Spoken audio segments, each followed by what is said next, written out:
it's Jason here. Just wanted to share with you today some of the tones that I'm getting and how I'm getting those tones if you've been listening to some of my recent recordings. Hopefully you could hear that little clip just now, because I don't think my neighbors like metal as much as I do. Anyway, so my introduction to the video here, the tune that was playing is something I wrote and recorded about a week or so ago, and that was right before I just revamped all of my settings for my metal rhythms and my leads. Most of you know and have seen me playing through a Line 6 pod, and it's the XT Live, the floor model. I've been playing through that again for about 2 years now. I've been happy with most of the tones I've gotten from it, but you really have to go in there and tweak and tweak and tweak until you get the perfect tone. And as you know, all of us guitar players were happy with their tones one day, then the next day it's like, crap, what happened? You know, I don't know, weather change, different room, whatever the case may be. Anyway, after spending a lot of time, about a week or so ago, revamping my tones, I feel like I've finally come across a tone that I dig. So, that being said, I'm going to go over a few of the elements with you, some of the stuff I'm playing through, and how I'm getting those metal rhythm tones, and a short clip of my lead tone as well. So, here we go.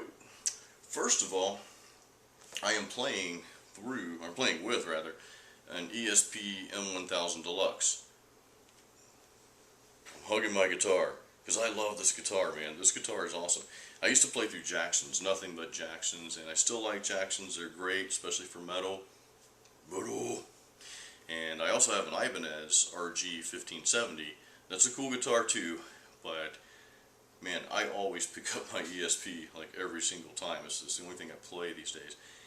And again, I'm playing through, which it's on the floor. You can't see it, but I'm going to show it to you in a minute and go through some of the settings. My Line 6 Pod XT Live. And behind me, you can see two more elements I want to share with you quickly. This is PreSonus Studio One Pro. I bought the interface, which is, you can't see it, but it's an audio box USB interface which goes with the Studio One. I got the artist version, which is kind of their light version, and then I ended up upgrading to Studio One Pro. And it's a pretty smooth recording system. The workflow is really smooth. I like it. It was different for me to learn at first because I was used to the old school standalone recording systems where you just plug in your instrument and use the fader and hit record. Kind of like you're recording a song off the radio or something. A lot has changed since then. And also you can see the KRK Rockets. Several months ago I went to my friend's studio, his home recording studio, and he had the Rockets, and I heard the guitar sound out of those things, and I thought it was an amp. I was like, wow, this is really cool. So I ended up getting a pair of those. They're a little bit more expensive than some of the other monitors, but I think they're well worth it. So anyway, let's get to the tones. So first, I'm going to share with you one of my metal tones. I've got about 3 settings for metal rhythms. One metal rhythm, I'm using the Line 6 tread plate amp. Another one I'm using the Spinal Puppet amp, and another one I'm using the Lunatic. I'm just going to play quickly with the Lunatic amps. You can kind of hear the metal tone here. Again, I don't think the camera does justice to the tone.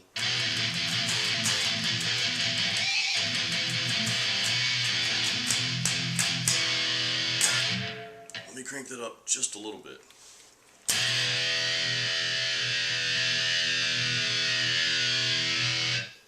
Hopefully it doesn't wake anybody up.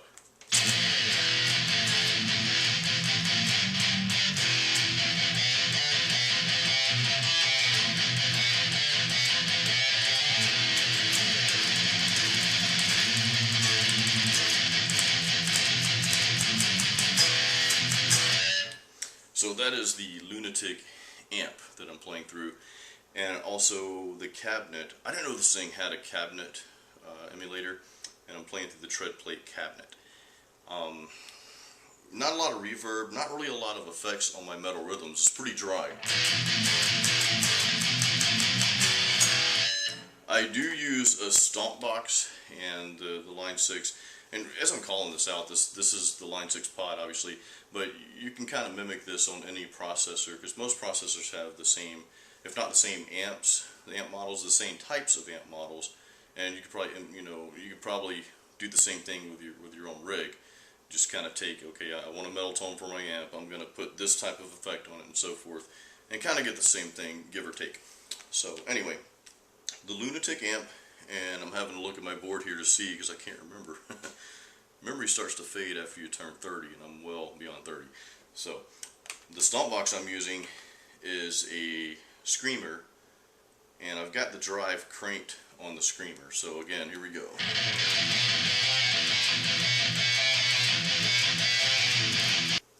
And every now and then I like to add a little chorus. Here's without chorus.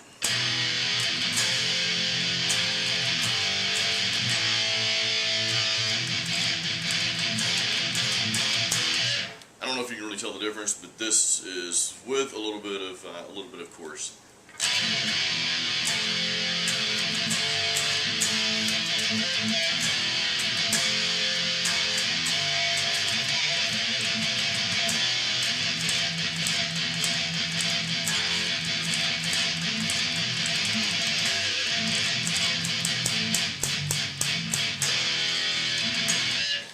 The chorus adds a little bit of flavor to it, especially if you're running both channels.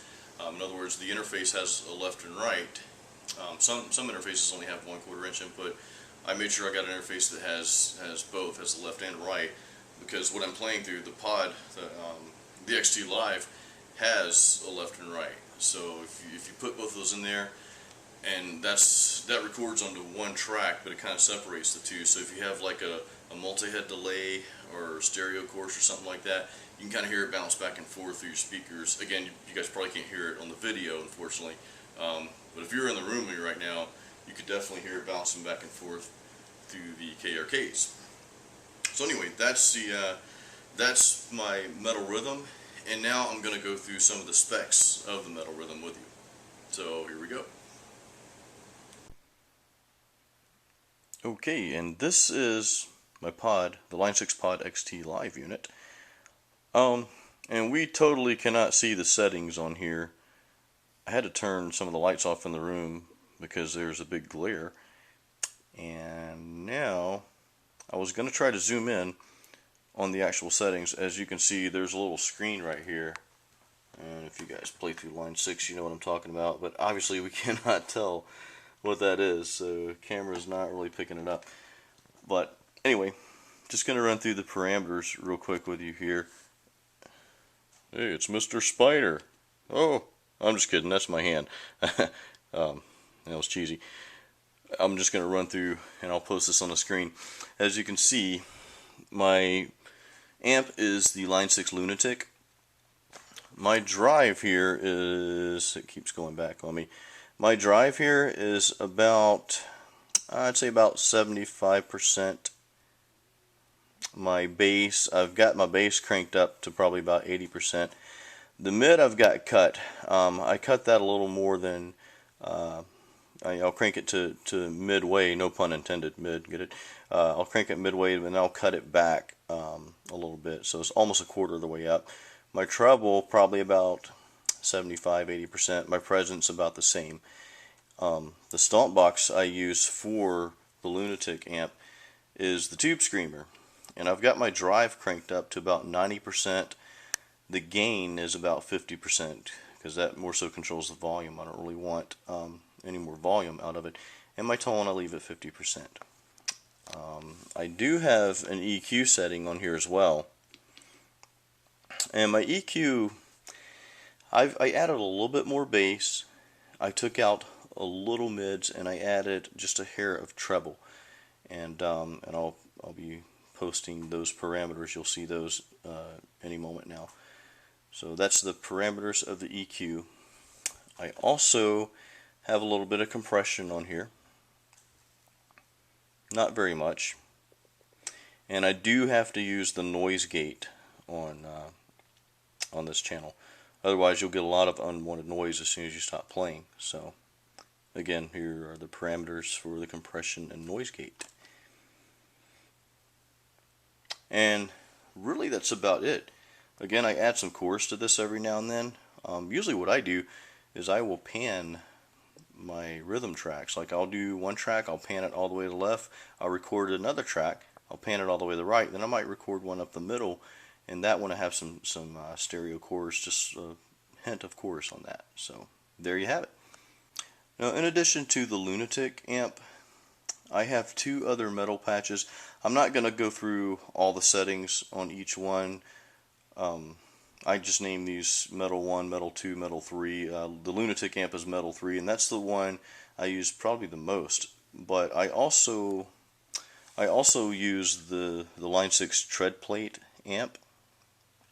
I use that for one channel, and I have one more. I'm sorry, let me go back. The tread plate amp, the stomp box I use with that is also the Screamer. Same pedal I use with the Lunatic. So, and one more, I use another amp. I use the Spinal Puppet amp, and that's the same amp I use for my lead, which we'll get to in a moment. But this, on the Spinal Puppet amp, the settings, the EQs, compression, gate, all that's pretty much the same. The only difference is for the stomp box distortion pedal, I use the FX Killer Z from Line 6. For some reason, the Spinal Puppet amp alone doesn't produce as much saturation or distortion as I want, and that FX Killer really pushes it over the edge, so I really get a good tone out of that. So that wraps it up for the rhythm channel.